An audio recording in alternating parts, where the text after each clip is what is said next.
पावसाळ्यात जिभेची चव वाढवणारा पदार्थ म्हणजे अस्सल सातारी उडदाच्या डाळीचे घुटं। त्यासाठी आपल्याला 1 वाटी उडदाची डाळ कुकरमध्ये शिजवून घ्यायची आहे। त्यानंतर आपल्याला बारीक चिरलेले कोथिंबीर, लसूण, खोबरं हे वाटण्यासाठी लागणार आहे आणि हिरव्या मिरच्या कढई गरम करून त्यात तेल टाकून चांगलं भाजून घ्यायच्या आहेत।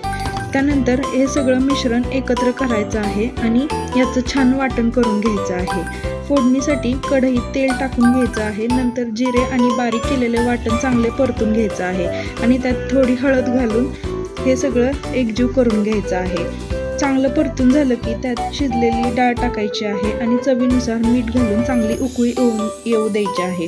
अशा प्रकारे आपलं अस्सल सातारी झणझणीत असं उडदाच्या डाळीचं घुटं तयार झालं आहे। चला तर मग असेच छान छान आणि नवनवीन व्हिडिओज पाहण्यासाठी चॅनलला लाईक, शेअर आणि सबस्क्राईब करा बरं।